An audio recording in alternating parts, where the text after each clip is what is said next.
Hello, everyone. Welcome to today's webinar, Capturing Culture Days on Camera.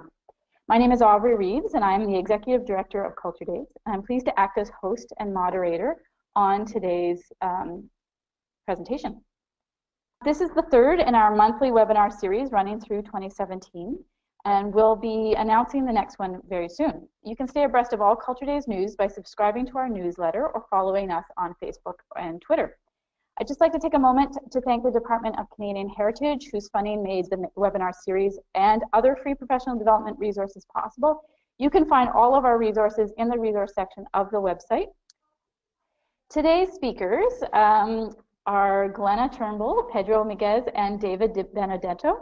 We're starting off with 10 tips for taking great event photographs, and then we move to making your mark with social video, and finish up with a presentation on how to plan out a full strategy for collecting documentation of your community's Culture Days events.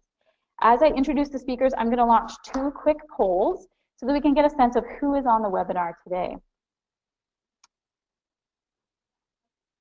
Okay, so first up on our list of guest speakers is Glenna Turnbull, who is a Kelowna, BC-based professional photographer, though she's actually joining us today from Newfoundland. Glenna has 20 years of experience as an event photographer with a special niche of working with tricky theater lighting. She's sought after by ballet and theater companies to capture their performances. Her work's been featured on the covers and in a wide variety of magazines, ranging from Beautiful British Columbia and its Travelers magazine to Dance International and Dance Canada Danse and several other magazines. Okay. All right, I'm just going to close this poll and launch a second one.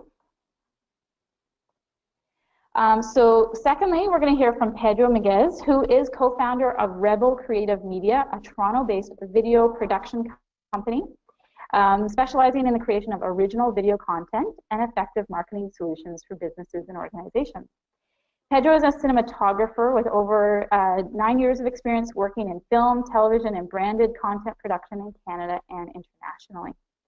And finally, we're going to hear from David D. Benedetto, who is the Digital Strategy Project Manager for the City of Vaughan in Ontario. In this role, David is responsible for delivering a digital strategy that will kickstart Vaughan's digital transformation. Previously, David was Creative Development and Marketing Coordinator at the City of Vaughan, where he took the lead on strategic grassroots and citywide marketing campaigns, art direction, and corporate branding initiatives. His work with the city has led to multiple prestigious awards. Okay, I'm just going to give everyone another couple seconds to finish filling in the survey. I see about 75% have voted. All right. So now I'm going to actually share the results of our polls so everyone can see that, in fact, the majority of people here today are representatives of an arts and cultural organization with 38%, and 15% are representing a non-arts organization. We have, surprisingly, a small number of individual artists, just 8%, and 15% are representing a municipality, and then we have 23% that designated themselves as others. So that's a really interesting mix and helpful for our speakers. So thanks for filling in the poll. Okay, I'm going to and then share the second one. So the vast majority are new activity organizers. 54% are new. So welcome to Culture Days. We're glad you're getting involved. And about 23% are returning activity organizers. So very interesting. All right, so before I pass the mic over to Glenna for our first presentation, our last poll is about how you would rate your experience as a photographer. This will give her some idea of who she's speaking with.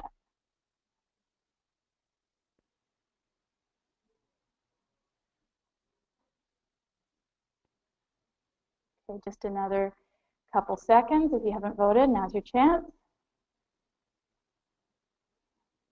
Okay, so the results of that shows us that we have most people sort of classifying themselves in the range between avid, amateur, and beginner, with the bulk calling themselves an amateur. It's an even split between an amateur who has some experience with SLR cameras and basic techniques and beginners who have just point and shoot experience. So this is really useful for us all to know. Thanks so much. Okay, so we're on to Glenna. Let me just turn on her microphone. There you go, Glenna. Hi. Okay, well, I just thought I'd offer a few quick tips for helping you to capture culture days, depending on whatever kind of camera it is that you're using. So my first tip would be, next slide. Can you switch to the slide, please? Yep, just a second. Yeah. Okay. The first tip would be to hire a professional photographer to do the job. Next shot, please. The main reason is just because they know how to frame things, organize people, have the proper angles to hold cameras and handle tricky lighting, and they have the right equipment to get things in high resolution, and they know how to archive it so that if you are looking for a shot, you can call them 5 years later and go, do you still have that shot? And they will. But that's not why we're here. So we'll go to tip number 2. A few things before you start. I can't stress this enough. Clean your lenses before you start. There's nothing worse than taking 300 photos and getting home and discovering you had a spot on your lens and you have to Photoshop it out of everything. Make sure you've got a charged battery and memory cards, and before you leave the house, make sure you carry an event schedule with you, because with Culture Days, things tend to change. It's organized by a lot of people who don't have huge experience in organizing events. So anyway, carry a schedule. Next slide. Point in is these Ukrainian dancers here. When I arrived to photograph them, they had already packed up and were just getting into the truck, and even though they were still supposed to be dancing for another half hour. So I asked them nicely, they put their costumes on, and I just grabbed this posed shot first. Next slide, please, because I'm talking about variety. So I got them posed, so I knew I had at least one shot. Then I got them dancing with a nice wide angle. But I also wanted to make sure I got a close-up shot, especially when performers have such beautiful, intricate costumes as this. It's really nice to be able to get in on the details. So make sure you cover both wide angle and close-up whenever possible. Next. And while you're watching, can you, next slide, please? And while you're watching, make sure that, can you go to the next slide, please, Aubrey? Hello? Oh, yeah, no, I back did. one. Oh, well, no, you went two, but that's okay. I just had the shot of the little girl who went running through. You can see the people in the background, but I mean, how can you not take a picture of that when that just presents itself? So don't be afraid to let your eye wander. So next, optimal camera position. Depending on what it is you're photographing, where you hold your camera on your body position makes a huge difference. Next slide, please. For example, this is how you do not photograph people.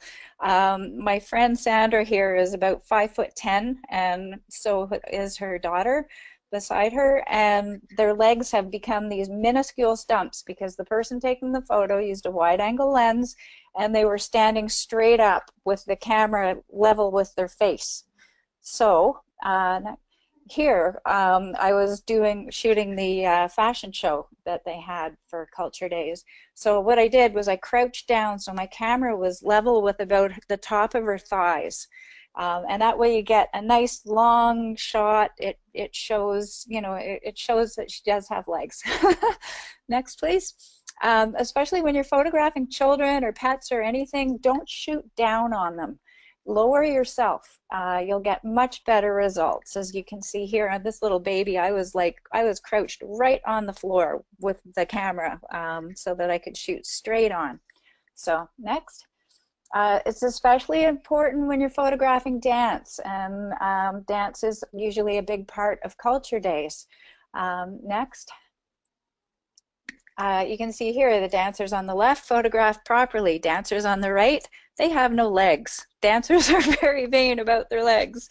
And even if they're jumping or something or doing anything and you want to add elevation, even if it's a little kid jumping off of a sidewalk or something, just get down. The lower you get, the more it's going to look like they're getting air. Next shot. Lighting. Lighting is a huge part of photography. Unfortunately, you don't always have control over it. So a few things to look for is finding shade. When you're outdoor, whenever you can, find shade. This shot here was done during Culture Days inside a teepee, where the lighting, you can see it's just so nice and even. Next shot. Here, I just threw these in. There's just some clients I did photos of, but it was a bright sunny day and I didn't want to have shadows all over them, so I put them in the shade. Backlighting is wonderful. People, they tell you not to shoot straight into the sun, but you can see the light. Sometimes it just creates magic. Next slide. Sometimes, though, what you want to do is put up a flash when you're shooting straight into the sun. That way you still get the background and the person's face is then lit up. And here again, I put up a flash just so that I could get them lit up. Okay, next. Theater lighting is very difficult. This is some work I did for Cirque du Soleil. You cannot use a flash. Anytime you are shooting anything inside a theater, you do not use a flash. If you have control over your shutter speed, set it at 1/250th and just have to put your ISO up as high as you need to. You can't always trust your light meter either. It's just keep taking photos and check to make sure that you're on your viewfinder that they're working. So tip number 5 is vary your vantage point. So next please. You can see there's shot straight on, and here I went to one side and next, and there another one next and next. And then I even captured them sitting with their mums. So don't be afraid. Don't just stand static in the audience. Just keep moving around the room and get them from as many different angles as you can. So number 6 is watch for the unexpected. This little girl, I mean, this was just a classic picture. I was on my way back to the teepee for the 3rd time that day because they were very slow. They were way behind schedule setting up. And I spotted this little boy banging on the piano and his sister with his hands over his ears. And to me, that's culture, So anyhow, next. And here again at the fashion show, this little girl, I was supposed to be taking pictures of them coming down the runway, but I spotted the little girl and up against the mirror playing with her tongue. And, it's just, anyway, next. Or here you get the girl walking away from the martini bar carrying 3 martinis. So next. So yeah, after watching for the unexpected, tip number 7 is catching people in action. Sometimes, don't focus so much on what they're doing, but just the fact that they're doing, and you get the kids interacting and watching, they look interested. And I framed it so that you could see there's people in the background and try to make it look like there's as many people as possible there. Next. For this one here, I wanted to catch them in action, but all I did was the guy on the end, I just went, hey, and he looked up and he smiled, and there was my photo. I tried to shoot from the end so that I could have everybody in it. If you do have to take a pose shot, try and find ways to make it look a little less static. Don't be afraid to switch the angle up on your camera, how you're holding it, tilt it, play around with it, have some fun. Next. Tip number 8, diversity in subject. For this photo here, I do a lot of work for Kelowna Art Gallery, and what they're always looking for is the multi-generation here. You've got the young kids looking at, they're very engaged in what's going on the wall. You've got someone who's about their father's age right behind them, and then on the far right hand, I've got the man with the gray hair. Next. And here, it's the same thing. You've got the 2 old women that are talking, and then some guy in an Iron Maiden shirt. So, that just shows that there was a very wide diversity of people there. Next. And also, because it is Culture Days, anytime you can get any kind of multicultural interaction, that's what, you're really looking for that. I mean, this girl could not be blonder, and there's this lovely First Nations lady helping her learning how to make an eagle out of hoops. So try and capture that. Number 9 is sponsor recognition. Try to find a way to get sponsors' logos into your shots whenever possible. Next. Here on the left, you can see there was a fashion show with dogs, and Thomas Allen Budd was the sponsor. So I captured his logo, and that's his son sitting right below in the very front chair. So when they went back looking for sponsorship the following year and present this photo, you know, he's going to say yes. He can see he's getting a bang for his buck. Same as the BCS BCA, they were doing an adoption night. And here I've got, you know, I could have photographed this choir from many different angles, but I wanted to get the City of Kelowna logo up in the corner. So next. So yeah, anytime you can get sponsors, please do. Capturing the crowd. As much as you want to catch what's going on, you also want to capture photos of the crowds. For this shot, I held my camera up over my head, and here, this is one I shot. This is not one of mine. I swiped this off the Roots and Blues website because I was running out of time. But this is, you know, these people are clearly having a good time. And the last shot, please. What you want to do is find crowd shots that say, you should have been there. You missed a great event. So. Anyhow, that's it for now. If anyone has any questions, I'd be happy to answer them. Thank you so much, Glenna. Yeah, really good tips there to get people started. So our first question coming in is, you haven't touched on photo editing other than that one mention of having to remove the spots on a lens. How much do you actually rely on Photoshop or other photo editing software? I have to say I rely on photo editing hugely because I have a good professional camera. I shoot in what's called RAW. Mm-hmm. And I use an old program called Aperture, which isn't even available anymore, but I've been using it for so long that I love it.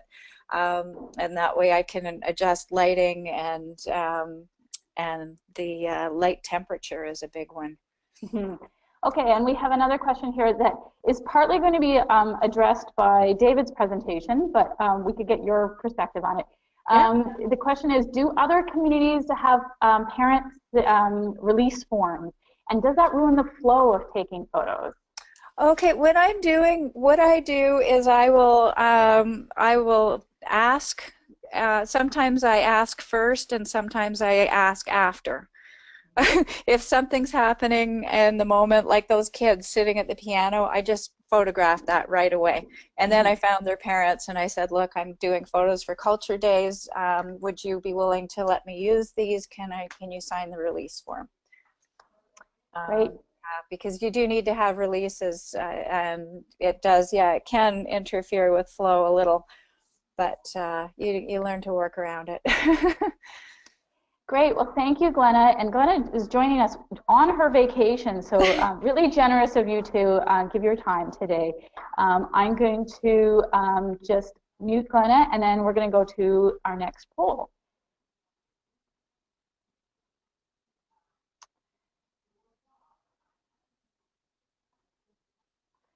Okay, looks like we have one more question while we're doing the poll that you might be able to address, Glenna.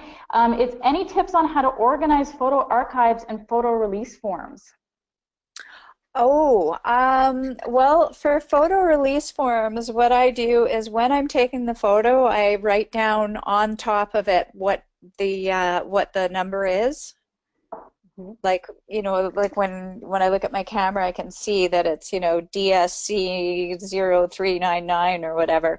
I always write down the photo number of what it is on each form, and then what I do is I will staple them, and then I have to send them in, like for Culture Days. The lady that I deal with in Vancouver, she takes all my original forms. So as soon as I'm done, I just pop them in the mail. Great, that's a good tip. From my experience, I've also often written an identifying thing from the kid in the photo. So if they're wearing a baseball cap, oh yeah, so yes, I will do that too. Yeah. Yes, I do that right on the form as well, just because then it helps speed it up when you're looking quickly. exactly. Great Yeah. question. Thanks, everyone. Okay, so we're going to have to go to the next presenter now. I'm closing this poll, and we're going to see the results. So the question was how you rate your experience as a videographer. And we're seeing definitely more beginners for video than for photo.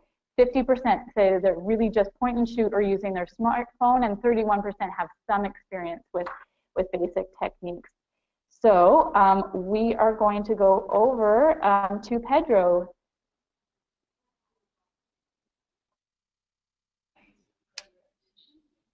Hi, everyone. Thanks for joining us. It's a pleasure to be here today. Thanks, Aubrey, for inviting me to be here today to talk about how you can use video to capture culture days and how to effectively market your activity, your art, your event using video. So I'm actually very glad I went right after Glenna, because everything that she said in her presentation, all the tips, amazing tips that she shared, fully applies to what I'm going to talk about with video. And I'm specifically going to talk to you about social video, which is the kind of video that you create that's intended for social media, and you create the video thinking of sharing it either on Facebook or Instagram or Twitter. And so let's jump right on it. If you're not convinced already that video is a great tool, you think why video? Well, video definitely grabs people's attention, right? A little bit of a survey: viewers retain 95% of a message when they watch in a video, compared to 10% when they read it in text. We know that video is engaging because video is an immersive experience. There's image, there's sound, and engagement with your content will build trust and affinity with your brand, which in turn can increase demand for your product or service or your art, even in terms of just marketing your event. And finally, of course, video sets you and your brand on top. If we're talking about culture days, if you're one of the few organizers that's making video and that's using video to market yourself, that's definitely sure to get some attention. So 75% of users usually visit a company's website after viewing a video. So this is all great reasons for you to create video. Thinking of some of the types of video content for social media, there's anyone that is on social media, is on Facebook, knows very well the types of contents that are out there, and this is just a short list of some of the things that you can do. You can do video announcements, you can run contests, promotions, you can have a weekly video blog, something that you have on YouTube, for example, that you're putting out videos every week on your channel on a specific subject. You can do interviews and testimonials with people in your community, experts, or in the case of Culture Days, you can do interviews or testimonials with attendees to the event and different organizers. Facebook Live videos, which sort of encompass all of these as well. Invitations to your event or to your activity, you can do. And there's other things that don't necessarily apply to Culture Days, but things for you to keep in mind: product demonstrations, instructional videos, webinars, tips and tricks if you're an expert in a certain area that you can share.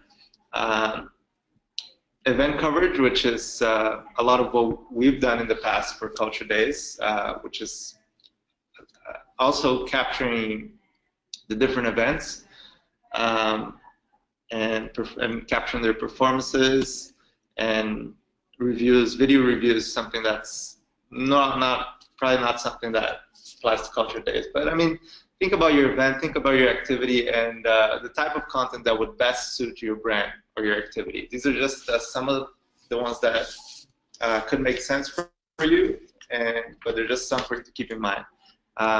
You don't have to be a big agency to create great engaging video, but you can use some of the strategies that agencies use, which is they plan a lot, they think about what they're going to do. So let's talk about a little bit of planning. So you don't have to plan every single aspect of your video. You can have it be very spontaneous, but it's great to have, preparation. It's what allows you to think about your videos in detail, and defining all the different elements involved is the key to creating a meaningful and successful content to make your video stand out. So, with that, define your goals. What's your overall message for your video? What's your story? What's the story that you want to tell?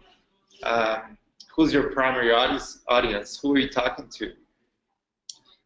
Who do you want viewing and engaging with you and your content? Where will people find and watch your videos? Will be on Facebook, Instagram, YouTube. And finally, what's your intended outcome for the videos that you're creating? So if you're just documenting, registering to share with the community, that's great. Then there's a certain aspect to your videos that's going to come through when you go through this kind of breakdown and plan it out what you want to do. So think about also the schedule. How many videos will you produce? When will you shoot your video? How long will it be? How frequently will you publish videos? If you need to edit, how long will it take? I remember when we did Culture Days a couple of years ago, we had a whole city to cover in 3 days, and it was lots of events happening. I think it was close to 100 events. So we had to make a list of, where we're going to go each day and how long we're going to spend there, and be very strategic of how you're going to go about doing that. Because with video, you also have to, get people's permissions and release forms signed, much like photo. So, it's great if you can have someone to come along with you that can help not only do that, but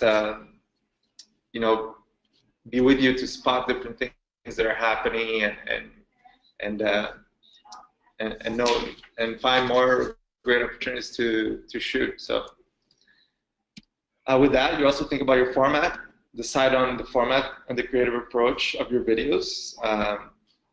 The approximate running time, and if you're gonna act as a host and talk to your audience in the videos, or if you're gonna be behind the camera, if you're gonna be a lone shooter just capturing the action, then there are different approaches to doing it, and they both work, and you just have to decide what you're gonna do ahead of time.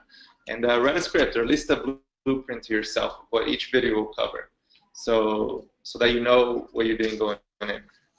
Check out location, space where you're going to shoot your video. If it's inside, outside, what is the lighting like there? What is the noise level like? And that kind of thing. Because that all affects your video, and the more you know ahead of time, the better you can prepare for it. Finally, let's get into some equipment. So, what camera will you use to shoot your videos? Are you going to use a DSLR, which is like an interchangeable lens camera? So it's one of those photo cameras that also shoot video, and you can change lenses on it. They're very popular, and they can be used by amateurs and professionals. They also have auto mode if you're not comfortable, with the more advanced functions. Or you're going to use your smartphone, which is what a lot of social videos shot with nowadays. So, if all you have is a smartphone, that's great for you too. If you plan to be in the video, most likely you're going to need a tripod or some type of support for the camera. Or if you have someone to help you, then maybe that person can operate the camera for you. Don't forget about audio, because poor audio is the fastest way to lose your audience. So if you're shooting an event outside or on the streets, parks, public areas, you can expect there's going to be a lot of noise, and you think ahead of how you're going to deal with it. We're going to show you in just a second. But also, if you're planning on interviewing people during Culture Days, having them talk to camera, which is a great way to create engaging videos, to have like live audio, then you might not want to just rely on the built-in microphone. of the camera or your smartphone. So there's a few different devices that you can buy, and these are just some of the ones that I've listed here, either for your smartphone or for your DSLR. And they're like an external microphone that you can add to your camera. All of these, they're under $80, and anything you add to your camera is any investment that you make in terms of audio is gonna really improve the quality of your videos. So it's definitely something to think about. So I'm gonna move into some of the shooting tips. And along with everything that's already been said by Glenna, definitely test all your equipment ahead of time. You know, charge your batteries, make sure that everything is working. Do some trial runs if possible. Record a few tests. You know, play the clips back and ensure that you're getting the sound and picture quality that you want, so that you're not getting a big surprise later on after the event. And try to use natural light in your videos, you know, because natural light is great. And you may not always be able to control it, but it's great to have more light on your main subject than in other areas of the videos. So, you know, the brightest spot in the video is always what's going to draw the most attention. At the same time, you don't want things to be blown out. So, you know, here's an example of a bad, it's a screenshot from a bad video where you're shooting, you know, you can see a window outside, and definitely that window is going to be blown out because it's much lighter outside than it is inside. And she also has some lights. I guess she's in her bathroom, and there's also some lights on top of the mirror, and those lights also get blown out, and you can see that the subject herself is very dark. So this is an example of what not to do. Okay, if you want to shoot inside. If you're shooting inside, make sure that you're not facing windows, okay? Especially if you're using the auto feature on your camera, because that's just the camera's gonna try to expose for the outside, so it's gonna make the whole image inside look darker, and you're not gonna get what you want. So this is another example also of a shoot in the bathroom. But here she's facing, you can see there's a window on the side that's not in frame, but all that natural light's coming in to light her face very nicely, and you know, she's still the most well-lit subject in that frame, so she's the center of attention here, and that's a much better frame. So a few more shooting tips. So try to get as even lighting as possible for your scene. You know, shoot to avoid having too much contrast. For example, shooting inside a shaded area, like Glenna said, in a park, will give you a much better image. If you're shooting into your location, you try to choose a well-lit room, but and avoid shooting windows. Try to have your back-facing windows if possible, so that your subject's getting all that light.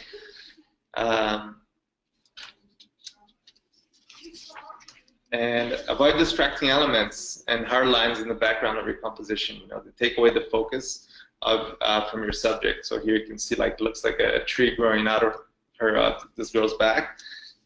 Try to avoid that, especially if you're shooting with a smartphone, because usually everything's in focus. You know, try to get your subjects on a more clear area. And here's a good example, because you can see it's a clean background. I mean, it's not completely clean.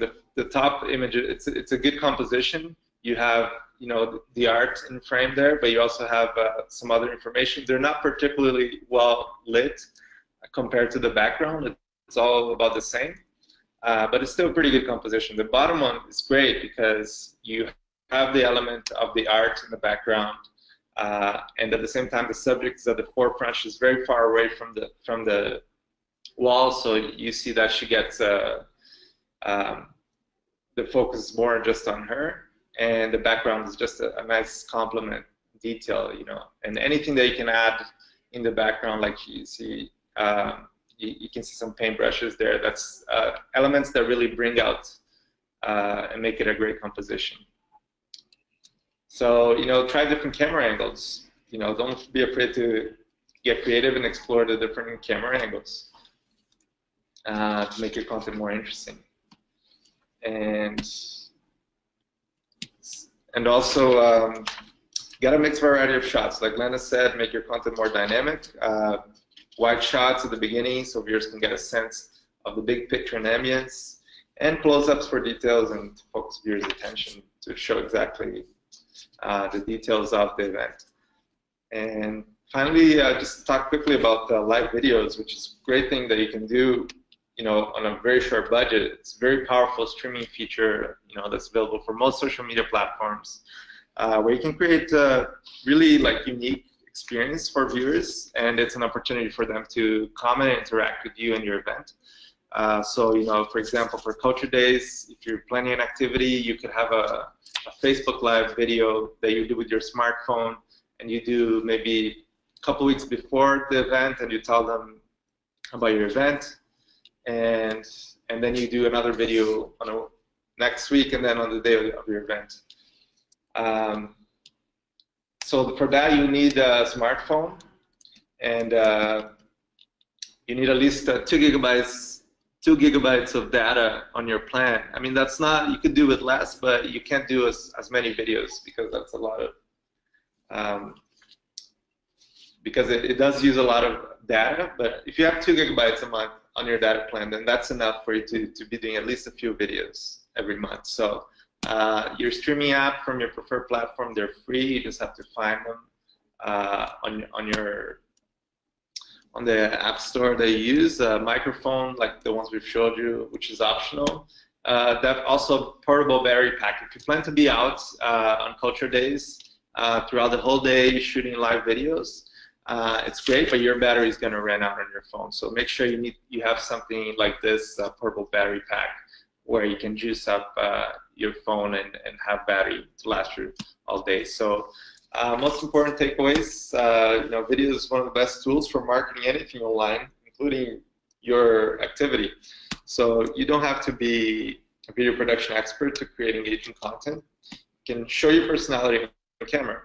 Smiling and addressing your viewers, as if you're speaking directly to them, will generate empathy and trust with your audience. And it's always great if you're not going to be appearing on camera, you're always looking for those shots where people are smiling and having fun and they're just lost in the moment around Culture Day. So don't be afraid of making mistakes. Practice makes perfect, and that's very true here as well. And create videos that people want to watch and that offer value to your audience. So if they can watch your videos and relive Culture Days through you, then that's you've added so much value to them. Be consistent with the content that you put out. Every post, every image, every video that you create becomes part of your brand. So finally, have fun. So that's it. I hope you enjoyed this.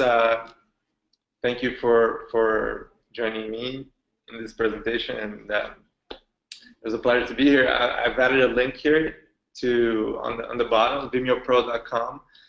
Where you can see some of the Culture Days videos that we've done in the past. And if you have any questions at all after this presentation, don't be afraid to just shoot me an email. I'd love to hear from you. Thanks so much, Pedro. That was really great.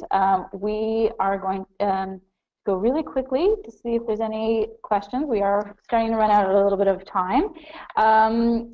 The question I have here is, since most people were beginners, what editing program would you recommend for beginners to use to edit their videos? So, oh, hold on a second. Sorry, you're muted because we're both. That's a great question. There's a series of apps that you can use nowadays, especially if you're using your smartphone to create videos. There's lots of free apps that you can use to edit your videos and share them instantly, which is great. So if you're using a smartphone, then you're not going to be doing a whole lot of editing. You can, with these apps on your phone, you can quickly splice together a few different highlights from the event. And there's, to be honest, not any one in particular that I recommend. They all work very well, and they all work pretty much the same. They have the same features. So anything that you can get that's free, it will be a great start.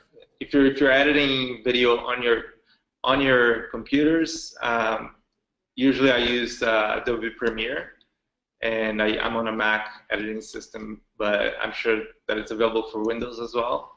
But that's not a free program. So if you have like a MacBook, for example, you can, I'm sure that it comes with iMovie, and I believe that's free, and that you can use to edit your videos on the computer. Great. Okay, thank you, Pedro. We don't have any other questions right now, so we're going to go right to David's presentation. First, sorry, there's one more poll to do.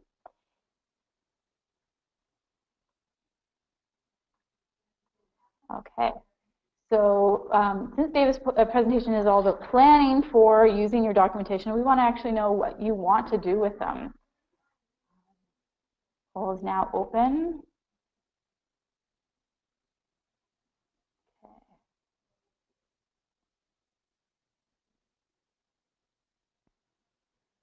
Okay, another 2 seconds there to vote.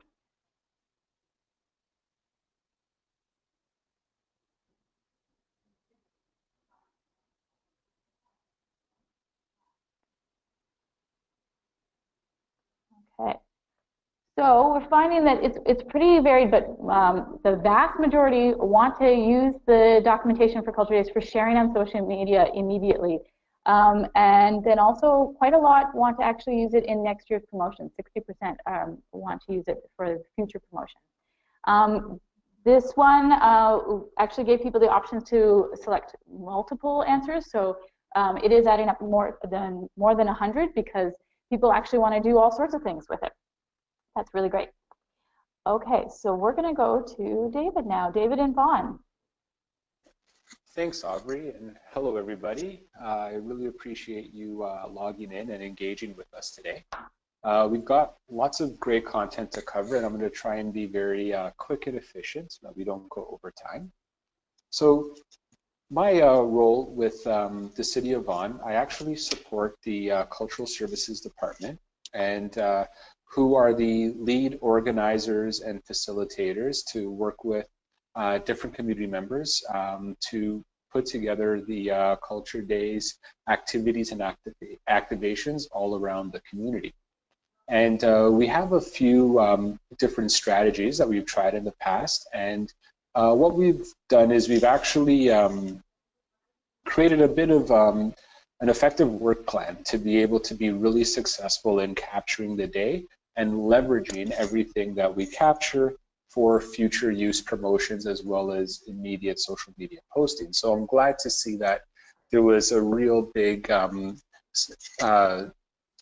push for people that want to share live. You're really going to capture a lot of great moments and a lot of amazing traffic. And you have the opportunity for things to go viral. But I'm really happy to see that everybody's looking to use this documentation for basically your marketing materials and promotional materials for future use. And that's what I want to really focus on. So Glenna brought up a really great point on her first slide. Hire a professional whenever possible. We work with a variety of vendors with the city, but developing working professional relationships with your photography and videography vendors is really important because one, you get a good repertoire, two, they get a really in-depth understanding of your community, the style in which you want to capture, how you want to capture, as well as schedules, environments, and all of that. So the picture here, actually, I'm on the right-hand side there, but this is a team from Render Media who we've worked with at a variety of different events over the years, and they've been with us for quite a few years, capturing a lot of our events within the community. And I just want to put this one up there, although it wasn't a Culture Days activation. We've got a great working relationship, and we're in the weeds with them. Right during snowstorms and all of that, we're all working together, and we have a really great collaborative experience to generate some amazing, amazing results. We also work with a lot of students and co-ops looking for opportunities to be able to refine their skills, build up portfolios, and we always look at great ways of showcasing some of their work to help them move their careers along. And we also looked at local artisans and participants, to be able to also capture the day. We encourage them to do a lot of live posting on social media, whether it be video or the static photography. But we always recommend to use some kind of visual with any post that you do. Do not just do static text, because it will just be lost in the abundance of communications that are always going on social media. So how do we plan for future use of the photos and videos? Well, this is just a quick screenshot of our poster that we used digitally as well as physically printed to help promote the Culture Days activations that we do at Vaughan. And every single photo is from an actual activity from the year prior. And it's great to get variety, different types of lighting, but ultimately it's the action shots, people having fun, people totally engaged within the activities, and having a lot of different subject matters within there and different environments really makes it interesting and inviting. Let's flip to the next slide, please. There we go. So I want to focus in on 3 areas right now. Activity timing and location proximity, environment and visuals, and participants, really filling the room. So when we look at activity timing and location proximity, the first thing is your vendors can't be in 2 places at one time. So this goes back to when you're planning your activations and you're planning your activities and the timing of them throughout the community. If you want to effectively capture them and you have specific showcase events, ensure that there is enough time in between them for your vendors, yourselves, organizers to be able to move from location to location. And that actually helps participants that are looking to, can we go back to the last slide? That helps a lot of participants too to get from different locations. But ultimately, what you want to do as well is space it out so you're not burning out your creatives. What we found in past is if we jam-pack their day with so much to do, they're more thinking about the mechanics versus the creativity. And we want them to actually be totally engaged in the environment and the activity that we send them to get those really unique shots. Please, advance the next one. So, when we talk about time and location, we have our kickoff with our mayor and members of council, and we brought participants in just for that. So filling the room, you want to focus on making sure that your activation that you're capturing, whether it be on photo and video, looks like it's a robust turnout. The last thing you want is for people to think that nobody shows up to your activity, because that'll just defer more people. So always try a way to fill the room if you're capturing. Focus on the multicultural and multi-generational. Of course, always within your community, make sure to engage your mayor and members of council as, when they completely endorse, they help promote through their own communication channels, and they also help support and help bring in potential funders or sponsors and other community members to really get your activation exciting. And also it helps with the follow-up communications that you send out and the pre-event communications for the following year. Always ensure to invite media and influencers. And when I'd say influencers, I would recommend, finding community members that have large social media followings, because if you can get them at your activation, posting live or contributing in some way on social media, well, your instant reach has increased tenfold. So influencers are very, very important. Media is important, not necessarily for excitement on the day of, but again, for the post-event communications that go out, as well as pre-communications for the following year.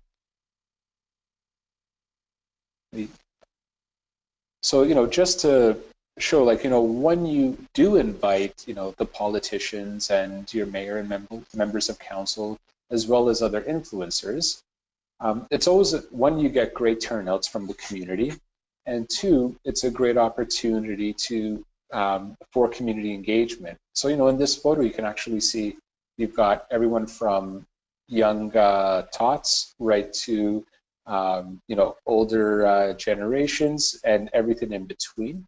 And it's important to kind of showcase this type of inclusiveness within your community and within your activities and activations. And then there's a lot of great promotional value.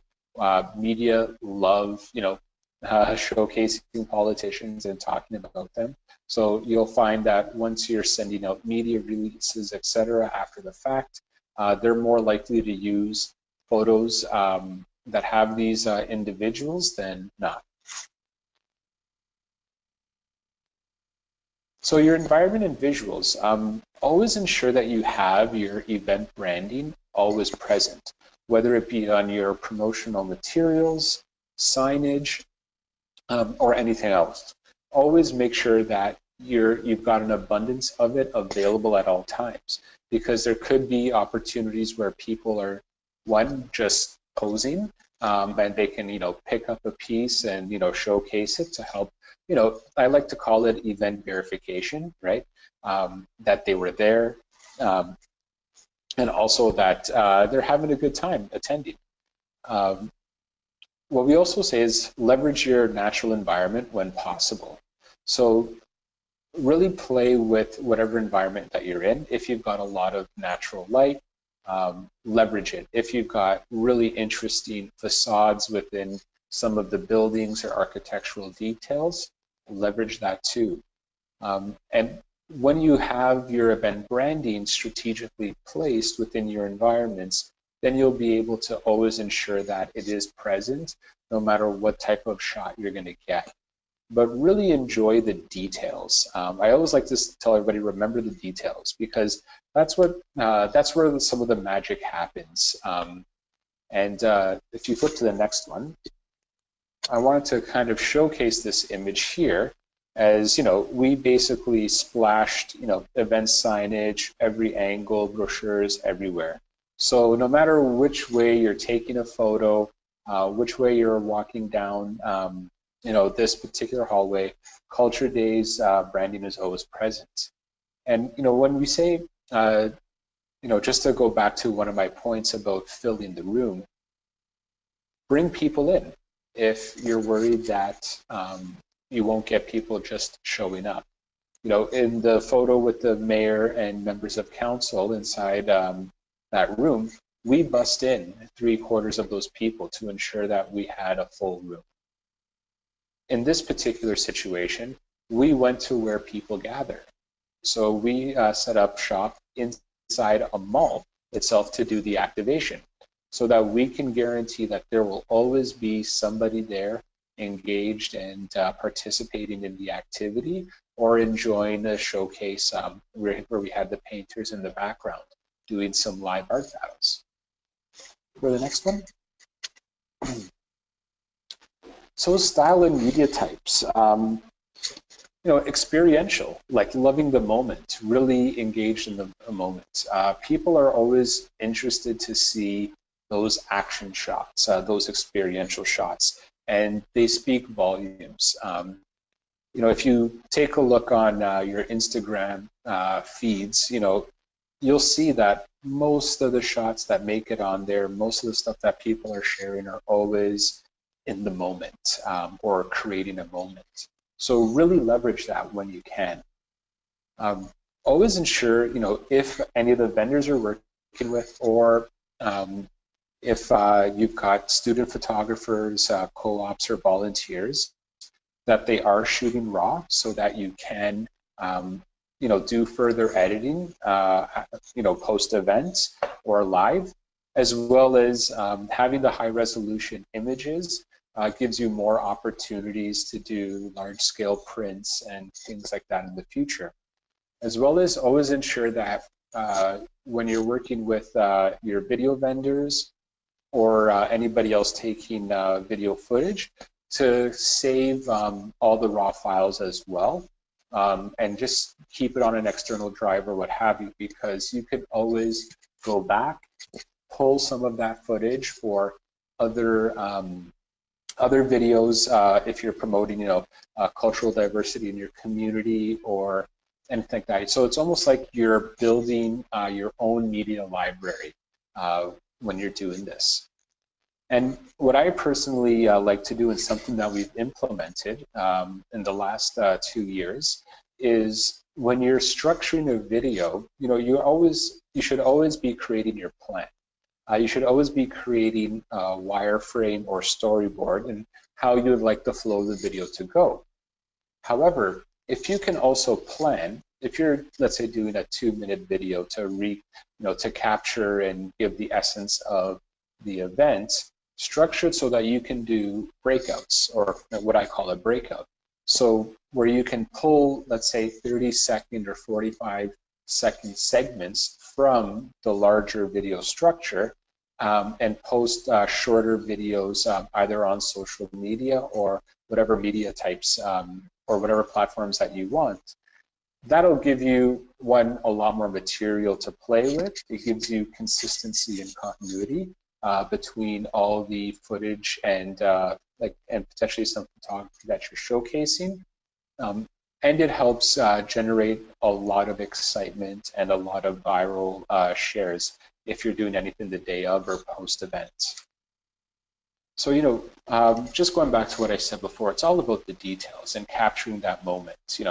It's always nice to see, someone totally engaged in what they're doing in that activity, and you can kind of see the framing on this and this is just a screenshot from our last video of some of the lovely opportunities that you have available to you when you're capturing Culture Days activities.